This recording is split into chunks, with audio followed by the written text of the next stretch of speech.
Hi guys, this is gonna be a really long yap sesh here. Sorry I haven't been uploading a lot. I'm trying to upload like once a week. But like I said, I've had sophomore year, and sophomore year has been kind of tough on me. Not really tough. It's just like I don't have time for YouTube. Like I feel like I get home, do homework, and then I always have something I have to do. Like I want to make YouTube videos, but right now it's not my top priority because of schooling and stuff. So I'm gonna tell you what I've been doing at school. I know this might not like be appealing to a lot of people, but I love horror movies. I love horror movies so much, and I've been writing my own horror movie. Not like I was like scripting it, and then today I saw that they're doing a film festival like in like 2 weeks, and I want to get my friends together and do that because that sounds really fun. But basically, I'm gonna just tell you the horror movie I wrote because it's kind of stupid. Okay, so we got some characters. We got main character Eli. Eli's best friend is Max, and then he has another friend named Cade. His dad's name is Joseph, and those are like his like family people, right? His like families and friends. And then the antagonist is a killer. His name is Victor, and Victor has a wife named Sarah. So the story opens, and it goes to a flashback. Victor and Sarah have been trying to have a baby for like years. And every time it's like negative. And then they've gotten pregnant a couple of times, and it was a miscarriage. And then they're like, okay, well, what about adoption? So they're like, okay, yeah, whatever. So they go in and they try to adopt a child. But the adoption lady comes out and she talks to Victor, and she's like, no, you can't do that because of your criminal record. And he's like, oh, fuck. Well, now I'm going to go steal a child and make him my own. So anyway, Eli's mom just died, right? And then Joseph, the dad, sold all of her shit at a pawn shop, including his security cameras.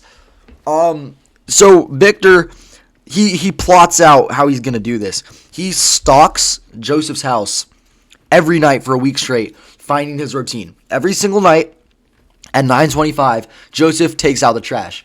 So one night when Joseph takes out the trash, he goes down and he starts talking to him. He's like, hey, yo, I'm your neighbor. Yeah, pipe fucking busted. I need your help fixing it. He's like, oh, yeah, well, I can't really do that right now because it's like fucking 10 o'clock at night. He's like, oh, shit, bro, I'll give you $10K. And since he's already like, he's having to sell all of his stuff because he can't afford stuff, he's like, shit, $10K, fire opportunity.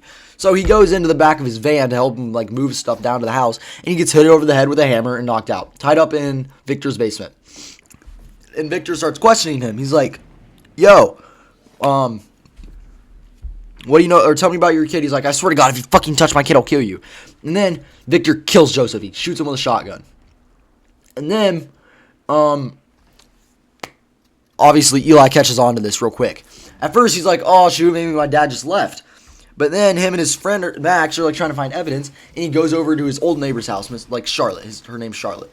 They go over to the neighbor's house, and Charlotte, it's like, they go look at the cameras, and it's just static. And he's like, oh, shit. And Charlotte's like, oh, I'm sorry, honey. Camera's old, might not work. He goes to his garage, and he gets a ladder. He goes into her backyard and looks at the camera. And the cord has been cut on the camera. So now he knows it was planned. So after this, he goes and talks to his friend about it, Max, and he's like, oh, yeah, this is for sure. Like, obviously, this is, like, it's planned. So then, they're gathering all the evidence, and they have it on this camera, and then they go to the library to print it, and Victor sees them there, and he sees Eli printing the evidence, so he knows Eli's onto him. So Victor drives home, throws a brick into Eli's window, sneaks into his house, and camps the front door with a shotgun. And then when Eli walks in, he kidnaps Eli and puts him in the basement. And he's talking to Eli, and he's like, yo, be my son. He's like, no. And then he goes to shoot him with his shotgun that he killed the dad with, and Victor's out of ammo. So he's like, oh, fuck. And then he runs out, and to go buy a new one. So then Sarah, his girlfriend, is sitting down there talking to the child, Eli. And Eli's just trying to plan on how to get out of here. So finally, Victor gets back with the shotgun, and he's about to shoot Eli. And Eli's like, no, wait, I'll be your son. And he's like, okay, whatever. So anyway, days go by. Max collects all the evidence, and he goes to the police with this evidence. And the police is like, oh, are you high? Because he's obviously panicking because his best friend's missing. He's like, oh, you're high, I don't believe you. And he's like, shit, what the fuck? And then he thinks he's at a dead end. So he goes over to Charlotte's house, the neighbor, the old lady. And Charlotte says that she saw a white van drive away down a certain road with Eli. And he's like, okay. So he steals his mom's car and he goes down to said, road. And he finds this old house, which is the house he's at.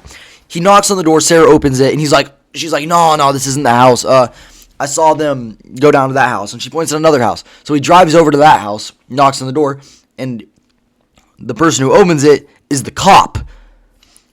And he's like, oh, it all makes sense now. Oh, you were the one who did it. The cop killed him.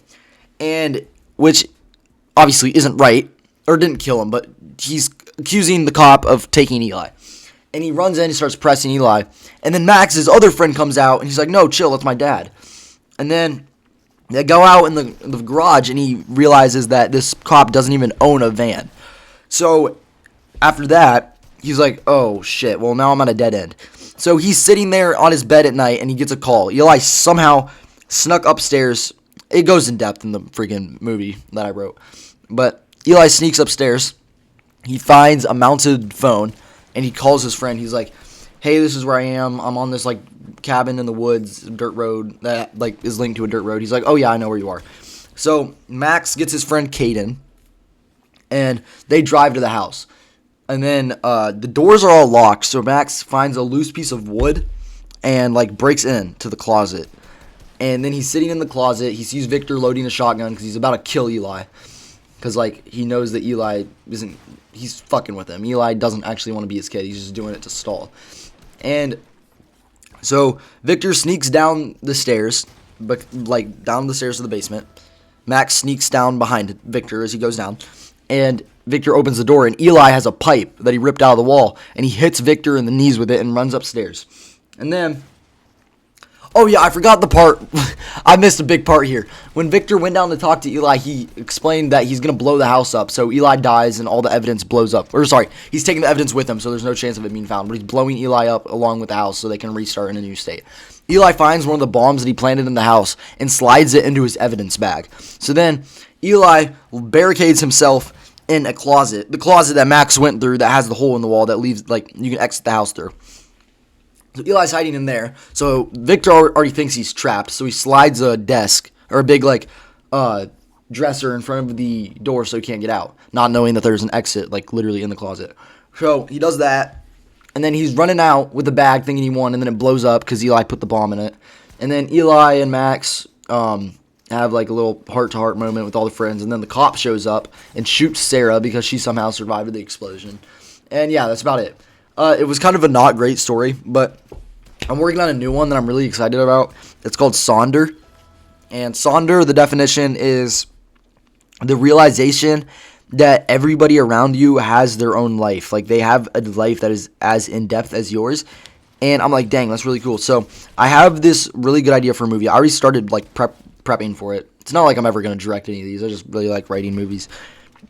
But the Sonder movie that I was talking about, it's composed of, I want to say 6 or 7. I'm not even doing this as a joke. 6 or 7 short films that all focused around a sin and a heavenly virtue. And it's just I'm having a lot of fun writing it. But yeah, sorry guys, I haven't been uploading a lot at all. I'll try to step it up. I'm just it's hard, uploading a lot when I'm freaking in school. So I love you all. Thank you. If you watch this far for some reason, comment the word Jason. Yeah, the name Jason. Comment the word Jason. But I love you all. Thank you for watching. Bye.